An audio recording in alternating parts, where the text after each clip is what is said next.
بسم اللہ الرحمن الرحیم۔ بسم اللہ الرحمن الرحیم۔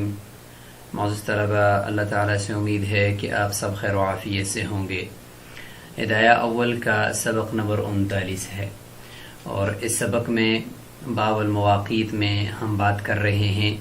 نمازوں کے کامل اور مستحب اوقات سے متعلق۔ پچھلے سبق میں ہم نے نمازوں کے کامل اوقات شروع کر دیے تھے، اس میں فجر، ظہر اور عصر کے اوقات ایک کاملہ کا ذکر ہوا۔ یاد رکھیں، نمازوں کے اوقات 3 قسم کے ہوتے ہیں۔ ایک قسم کا وقت وہ ہوتا ہے جو کامل وقت ہے، یعنی نماز کا کل وقت کتنا ہے، اس کو مطلق وقت بھی کہتے ہیں، کامل وقت بھی کہتے ہیں، تو وہ سب سے پہلے ذکر کیا جاتا ہے۔ تو وہ 3 نمازوں کا تو پہلے ہو گیا، فجر کا، ظہر کا اور عصر کا، اور 2 نمازوں کا باقی ہے، مغرب، عشاء اور ساتھ اس کے وتر۔ آج ان کا ہم ذکر کریں گے۔ اس کے بعد پھر ہم تمام نمازوں کے مستحب اوقات، یہ اوقات کی دوسری قسم ہے نمازوں کے اوقات میں۔ پہلی قسم کامل اوقات، دوسری قسم مستحب اوقات، کہ کس نماز کو یعنی اس کے کامل وقت میں کس وقت، یعنی وقت کے شروع میں یا وقت کے آخر میں پڑھنا مستحب ہے۔ تو وہ آج ہم انشاءاللہ جاننے کی کوشش کریں گے۔ تیسری قسم اوقات کی ہوتی ہے مکروہ اوقات۔ تو مکروہ اوقات میں ذکر کیا جائے گا کہ نماز کا جو کامل وقت ہے اس وقت کے شروع میں یا آخر میں کتنی تاخیر کی جائے یا کتنی تعجیل کی جائے تو اس سے کراہت آ جاتی ہے، تو وہ پھر اسی کامل وقت کے اندر ہی ہم بتائیں گے۔ تو وہ انشاءاللہ اگلے سبق کے اندر ہوگا۔ اس سبق میں ہم پہلی قسم اوقات کی مکمل کریں گے، کامل اوقات کی، اور اس کے بعد پھر ہم تمام نمازوں کے مستحب اوقات کی طرف چلے جائیں گے۔ وَأَوَّلُ وَقْتِ الْمَغْرِبِ إِذَا غَرَبَتِ الشَّمْسُ وَآخِرُ وَقْتِهَا مَا لَمْ يَغِبِ الشَّفَقُ۔ مغرب کے اول اور آخر وقت کا ذکر کیا جا رہا ہے۔ فرماتے ہیں کہ مغرب کا وقت اول وہ اس وقت شروع ہو جاتا ہے جب سورج غروب ہو جائے۔ سورج کے غروب ہوتے ہی مغرب کا وقت شروع ہو جاتا ہے۔ مکمل طور پر جو غروب ہونے کا وقت ہے تو وہ تو مکروہ وقت ہے، اس کے بعد پھر مغرب کا وقت شروع ہو جاتا ہے۔ وآخر وقتها، اور مغرب کا آخری وقت ما لم یغب الشفق، اس وقت تک رہتا ہے جب تک شفق غائب نہ ہو۔ امام شافعی رحمہ اللہ فرماتے ہیں مقدار ما یصلی فیہ 3 رکعات ام یصلی فیہ 3 رکعات، کہ مغرب کا آخری وقت اس وقت ختم ہو جاتا ہے یا اتنی مقدار تک بس مغرب کا وقت رہتا ہے کہ جس میں 3 رکعات یعنی فرائض کے ساتھ سنن اور نوافل کے ادا کر دی جائیں تو بس مغرب کا وقت ختم ہو جائے گا۔ امام شافعی رحمۃ اللہ علیہ کی دلیل کہ لأن جبریل علیہ السلام اما فی الیومین فی وقت واحد، جو امامت کی طویل حدیث ہے اس میں یہ ہے کہ حضرت جبریل علیہ السلام نے جو 2 دن امامت فرمائی تھی تو اس میں مغرب کی نماز دونوں دنوں میں ایک ہی وقت میں پڑھائی گئی۔ تو اس سے پتہ چلتا ہے کہ مغرب کی نماز کا وقت اتنا کوئی طویل نہیں ہے، کہ اگر ہوتا تو حضرت جبریل علیہ السلام دوسرے دن وہ پھر اس کے آخری وقت کے اندر پڑھاتے، لیکن جب انہوں نے دونوں دن ایک ہی وقت میں نماز پڑھائی مغرب کے وقت میں تو اس سے پتہ چلا کہ مغرب کا وقت کوئی اتنا زیادہ لمبا نہیں ہے، لہٰذا فرض اور سنت جب پڑھ دی جائیں تو اس کے بعد مغرب کا وقت ختم ہو جاتا ہے۔ یہ امام شافعی رحمۃ اللہ علیہ کا قول ہے۔ ولانا احناف اس کا جواب دیں گے، قولہ علیہ السلام، آپ صلی اللہ علیہ وسلم کا قول مبارک ہے، اول وقت المغرب حین تغرب الشمس وآخر وقتها حین یغیب الشفق، کہ مغرب کا اول وقت وہ اس وقت شروع ہوتا ہے جب سورج غروب ہو جائے، اور اس کا آخری وقت اس وقت ختم ہوتا ہے یا اس وقت تک ہوتا ہے جب شفق غائب ہو جائے، شفق کے غائب ہوتے ہی مغرب کا وقت ختم ہو جاتا ہے۔ تو یہ روایت ہے، احناف کے پاس یہ مستدل ہے اور مسلم شریف کے اندر یہ روایت موجود ہے۔ ایک تو یہ نقلی دلیل ہے۔ عقلی دلیل، اور اس سے پہلے جو امام شافعی رحمۃ اللہ علیہ نے فرمایا کہ حضرت جبریل علیہ السلام نے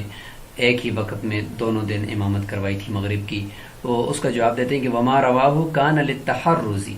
جو امامت والی روایت امام شافعی رحمۃ اللہ علیہ فرماتے ہیں روایت، تو وہ للتحرز عن الکراہۃ، کراہت سے بچنے کے لیے حضرت جبریل علیہ السلام نے دونوں دنوں میں ایک ہی وقت میں امامت کروائی تھی، اور اس بات کی طرف اشارہ کرنا مقصود تھا کہ مغرب کے اندر اگر بہت زیادہ تاخیر آپ کریں گے تو وہ مکروہ کی طرف چلی جائے گی، اس لیے دوسرے دن انہوں نے اس کے آخری وقت میں نماز پڑھانے کے بجائے اس دن بھی شروع وقت میں ہی نماز پڑھائی۔ تو یہ امام شافعی رحمۃ اللہ علیہ کو جواب ہو گیا۔ اور عقلی دلیل اس میں یہ ہے کہ حضرت جبریل علیہ السلام کی امامت والی روایت سے پتہ چلتا ہے کہ اس کا وقت ممتد نہیں ہے، اور اس روایت سے پتہ چلتا ہے مسلم شریف کی کہ جس سے پتہ چلتا ہے کہ نماز مغرب کا آخری وقت وہ شفق تک ہے۔ تو جب دونوں روایتوں میں تعارض ہو جائے گا تو شک کی وجہ سے نماز مغرب کا وقت وہ کم ہم نہیں رکھیں گے بلکہ وہ ممتد ہی رکھیں گے، کیونکہ یہاں پہ یقین سے تو ثابت نہیں ہوا کہ مغرب کا وقت صرف فرض اور سنت پڑھنے تک ہی ہے، لہٰذا مغرب کے وقت کو ہم احتیاطاً اس کو ہم لمبا کر دیتے ہیں اور اس کو شفق تک لے جاتے ہیں، چونکہ شک کی وجہ سے ہم اس کے وقت کو کم نہیں کر سکتے۔ ثم شفق، اب شفق کس سے کہتے ہیں اس کی یہاں پہ تشریح فرما رہے ہیں متن کے اندر بھی، چونکہ شفق جو افق پر پھیلی ہوئی روشنی ہوتی ہے تو اس کے اندر امام ابو حنیفہ رحمہ اللہ اور امام ابو یوسف رحمہ اللہ کا اور صاحبین کا گوئے کہ اختلاف ہے، اور اس میں مفتبی قول کی طرف بھی اشارہ کرنا ہے، تو اس لیے سب سے پہلے ہم شفق کو سمجھ لیتے ہیں، کیونکہ اسی کے اوپر مغرب کے آخری وقت کا اور عشاء کے اول وقت کا دار و مدار ہے۔ تو شفق سے متعلق ہم یہاں پہ کچھ جاننے کی کوشش کرتے ہیں کہ شفق کیسے کہتے کیسے ہیں۔ افق جو ہمیں ارد گرد زمین اور آسمان ملے ہوئے نظر آ رہے ہوتے ہیں اس کو افق کہتے ہیں، جہاں سے سورج طلوع ہو رہا ہوتا ہے مشرق سے اور پھر مغرب سے جا کر غروب ہو رہا ہوتا ہے، تو یہ افق ہے۔ تو افق کے قریب چونکہ بھاپ اور نمی بہت ہوتی ہے، سورج جب ڈوب جاتا ہے تو اس کی روشنی بھاپ اور نمی سے گزر کر ہماری طرف آنے لگتی ہے، اور قاعدہ یہ کہ بھاپ کے درمیان سے گزر کر روشنی آئے تو وہ لال نظر آتی ہے اور تھوڑی پھیلی ہوئی نظر آتی ہے، اسی لیے سورج ڈوبنے کے بعد جب جو روشنی نظر آتی ہے وہ لال ہوتی ہے، اسی کو شفق احمر کہتے ہیں۔ لیکن سورج جب 12 ڈگری نیچے چلا جاتا ہے تو افق کے پاس جو بھاپ اور نمی ہے اس سے گزر کر روشنی نہیں آتی، بلکہ سورج کی روشنی آسمان کی طرف لمبی ہوتی ہوئی نظر آتی ہے، چونکہ وہ بھاپ اور نمی سے گزر کر نہیں آتی اس لیے وہ روشنی سفید نظر آتی ہے اور بہت ہلکی ہوتی ہے۔ شفق احمر کے بعد مسلسل دیکھتے رہیں تب اس کا وہ پتہ چلے گا کہ یہ شفق ابیض ہے، ورنہ جلدی پتہ نہیں چلتا، پھر اسی کو شفق ابیض کہتے ہیں۔ گویا کہ 12 ڈگری تک اور اس سے تھوڑا آگے پیچھے تو شفق احمر ہی ہوتا ہے، یعنی سرخ روشنی وہاں پہ ہوتی ہے جہاں سے سورج غروب ہوا، اور اس کے بعد پھر آہستہ آہستہ شفق ابیض یعنی وہ روشنی سفیدی کی طرف بدل جاتی ہے، اور پھر اس کے بعد وہ اسی طریقے سے تھوڑی لمبی ہو جاتی ہے، شفق ابیض مستطیل کی طرح ہو جاتی ہے، اور پھر جا کر وہ 18 ڈگری پر تو بالکل جو افق ہوتا ہے وہ سیاہ ہو جاتا ہے۔ تو یہ ہے شفق۔ تو اسی شفق کی یہ تعریف یہاں پہ کی جائے گی، اور اس میں شفق احمر اور شفق ابیض میں صاحبین اور امام صاحب کا اختلاف نقل کیا جا رہا ہے، اور فرماتے ہیں کہ ثم الشفق هو البیاض الذي في الافق بعد الحمرة عند ابی حنیفہ۔ امام ابو حنیفہ رحمۃ اللہ علیہ کے نزدیک شفق جو مغرب کا آخری وقت جو ہے وہ کون سا شفق مراد ہے؟ فرماتے ہیں کہ وہ سفیدی جو افق پر ظاہر ہوتی ہے سرخی کے بعد، امام ابو حنیفہ رحمۃ اللہ علیہ کے نزدیک یہی شفق جو ہے جب تک یہ غائب نہیں ہوئی یہ سفیدی اس وقت تک مغرب کا وقت باقی ہے. جب یہ غائب ہو جائے گی تو اس وقت مغرب کا وقت ختم ہو کر عشاء کا وقت شروع ہو جائے گا تقریباً 18 ڈگری کے بعد. یہ امام ابو حنیفہ رحمۃ اللہ علیہ کا قول ہے. اور صاحبین فرماتے ہیں کہ هو الحمرہ کہ وہ سفیدی سے پہلے جو 12 ڈگری کے بعد سے جو سرخی ہے جو 15 ڈگری پر تقریباً جا کر وہ منتہی ہو جاتی ہے ختم ہو جاتی ہے, تو یہ جو سرخی ہے تو یہی سرخی ہی شفق احمر ہے اور یہی شفق احمر مغرب کا آخری وقت ہے. جب یہ غروب ہو جائے گا مغرب کا آخری وقت ختم, اس کے بعد جو سفیدی آئے گی وہ مغرب کا وقت نہیں ہوگا. یہ صاحبین کا قول ہے. وہ روایت عن ابی حنیفہ امام ابو حنیفہ رحمۃ اللہ علیہ سے بھی ایک روایت یہ ہے. اور فتاوی شامیہ میں امام ابو حنیفہ رحمۃ اللہ علیہ کا صاحبین کے قول کی طرف رجوع بھی ثابت ہے اور بعض فقہا کے نزدیک ثابت نہیں بھی کہ امام ابو حنیفہ رحمۃ اللہ علیہ نے صاحبین کے قول کی طرف رجوع نہیں کیا. تو بہرحال ہم اس کو آگے تک مکمل کرتے ہیں, اس کے بعد پھر ہم مفتبی قول اور اس کے متعلق مزید تشریح کر لیتے ہیں. وہو قول الشافعی رحمہ اللہ, یہی امام شافعی رحمہ اللہ کا قول بھی ہے کہ شفق احمر ہی وہ مغرب کا آخری وقت ہے. یہ قول علیہ السلام آپ صلی اللہ علیہ وسلم کا قول ہے کہ الشفق الحمرہ کہ شفق ہی شفق سے مراد وہی سرخی جو ہے شفق احمر وہی مراد ہے مغرب کے آخری وقت کے لیے. ولی ابی حنیفہ رحمہ اللہ امام ابو حنیفہ رحمۃ اللہ علیہ کی دلیل آپ صلی اللہ علیہ وسلم کا قول ہے کہ وآخر وقت المغرب اذا اسود الافق کہ مغرب کا آخری وقت اس وقت ہے جب افق سیاہ ہو جائے. تو افق جب سیاہ ہوتا ہے تو وہ شفق ابیض کے ختم ہونے کے بعد ہوتا ہے. تو پتہ چلا کہ شفق ابیض کے آخر تک اس کے غروب ہونے سے پہلے تک وہ سارا مغرب کا وقت ہوگا. امام ابو حنیفہ رحمۃ اللہ علیہ اس روایت کا جواب دیتے ہیں کہ امام شافعی رحمہ اللہ کی طرف سے جو روایت ہے کہ الشفق الحمرہ,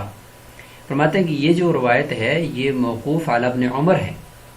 یہ حضرت عبداللہ بن عمر رضی اللہ عنہ پر موقوف ہے, یہ مرفوع روایت نہیں ہے, یعنی آپ صلی اللہ علیہ وسلم کا فرمان نہیں ہے, یہ حضرت عمر رضی اللہ عنہ کا فرمان ہے.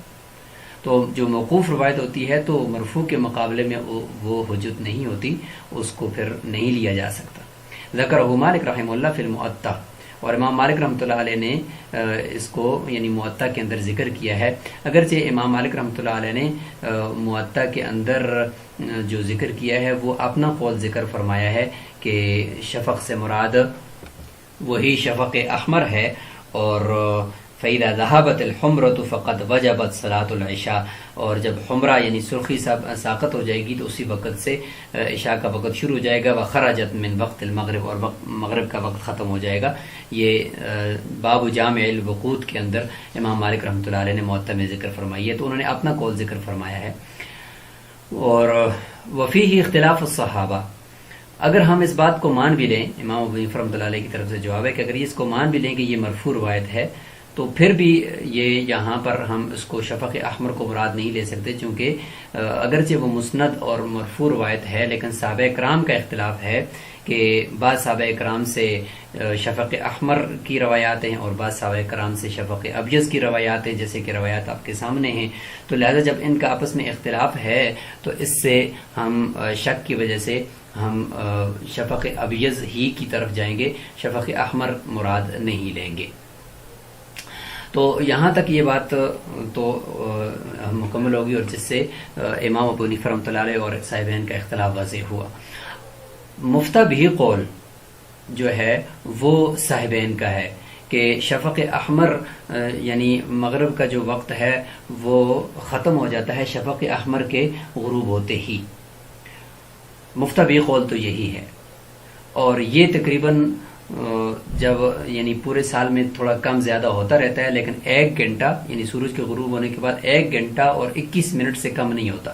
کم سے کم 1 گھنٹہ اور 21 منٹ اور زیادہ سے زیادہ 1 گھنٹہ اور 38 منٹ یہ رہتا ہے. اور امام ابو حنیفہ رحمۃ اللہ علیہ کی قول کے مطابق ذرا مزید وسعت ہے, اس میں 12 منٹ زیادہ ہوتے ہیں, یعنی 18 ڈگری پہ جا کر وہ وقت ختم ہوتا ہے. تو وہ ان کے نزدیک پھر مزید 12 سے 15 منٹ آپ اس کے ساتھ اضافی لگا لیں, تو یعنی کل ملا کر پورے سال میں 1.5 گھنٹہ وہ رہتا ہے مغرب کا پورا وقت. اور بیائی نہیں اتنا ہی وقت صبح صادق سے لے کر طلوع آفتاب تک کا ہوتا ہے، چونکہ درجات کا جو ڈگریز کا فرق ہے وہ اتنا ہی ہے، لہٰذا صبح صادق سے طلوع آفتاب تک اور ادھر سے غروب آفتاب سے عشاء کا جو وقت ہے وہ ایک ہی وقت ہے، مقدار اس کی ایک ہی ہے، اور وہ ہے تقریباً 1.5 گھنٹہ۔ لہٰذا صاحبین کے قول کے مطابق احتیاطاً 1.5 گھنٹے کے بعد آپ عشاء کی نماز پڑھ سکتے ہیں۔ یاد رکھیں جو گھڑیاں ہیں، گھڑیوں میں اور جو فلکیین نے جو نمازوں کے اوقات کے نقشے بنا دیے ہیں تو وہ بھی ظن غالب کے درجے میں ہیں، ان کو بھی اصحابات کے ذریعے سے ظن غالب کے طور پر لیا جا سکتا ہے۔ عام طور پہ تو شریعت نے اس پہ مدار نہیں رکھا، لیکن ظن غالب کے طور پر ان کو لے کر ان پہ عمل کیا جا سکتا ہے اور اس کے مطابق نمازیں پڑھی جا سکتی ہیں۔ تو اس کے مطابق ہم بتا رہے ہیں کہ تقریباً مغرب کے بعد 1.5 گھنٹہ ہوتا ہے۔ تو یہ صاحبین کا مفتبی قول ہے۔ البتہ راجح قول اگر دیکھا جائے تو وہ امام صاحب کا معلوم ہوتا ہے، فتویٰ تو صاحبین کے قول پر ہی ہے، لیکن امام صاحب کا قول بھی اوسع ہے اور احتیاط پر مبنی ہے کہ مزید تھوڑی سی انہوں نے اس میں وسعت دی ہے،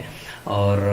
اس میں پھر یہ ہے کہ اگر کہیں پہ ضرورت ہو اور کوئی مجبوری ہو تو امام صاحب کے قول پر بھی عمل کیا جا سکتا ہے کہ 18 ڈگری کے بعد وہ جا کر عشاء کا وقت شروع ہو اور اس سے پہلے اگر کوئی نماز پڑھنا چاہے مغرب کی تو وہ پڑھ سکتا ہے۔ البتہ اگر بہتر یہ ہے کہ مغرب کی نماز شفق احمر سے پہلے ہی پڑھ لی جائے اور عشاء کی نماز شفق ابیض کے ختم ہونے کے بعد پڑھی جائے، درمیان میں کچھ وقت کو اس طریقے سے محمل چھوڑا جائے، یہی راجح قول ہے۔ وَأَوَّلُ وَقْتِ الْعِشَاءِ إِذَا غَابَ الشَّفَقُ،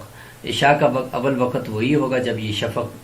امام صاحب کے لیے شفق ابیض اور صاحبین کے نزدیک شفق احمر جب غروب ہو جائے تو اسی وقت عشاء کا وقت شروع ہو جائے گا۔ وآخر وقتها ما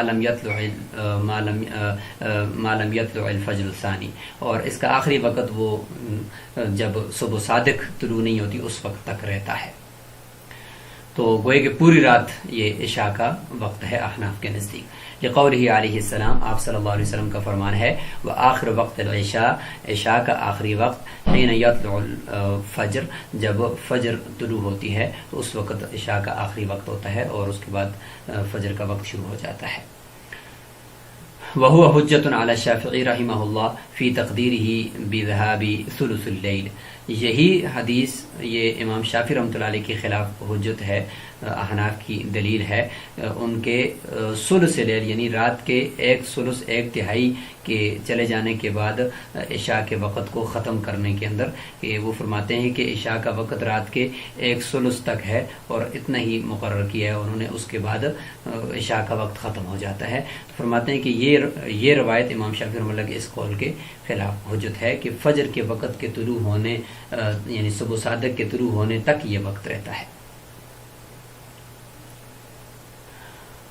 اچھا یہ تو کامل وقت ہے، اب مستحب اور مکروہ وقت وہ انشاءاللہ ہم اس میں ذکر کریں گے۔ وَأَوَّلُ وَقْتِ الْوِتْرِ بَعْدَ الْعِشَاءِ، وطر کا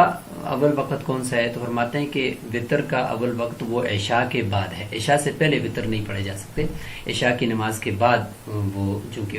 واجب ہیں اسی لیے ان کا وقت عشاء کی نماز کے بعد سے شروع ہوتا ہے۔ وآخرہ ما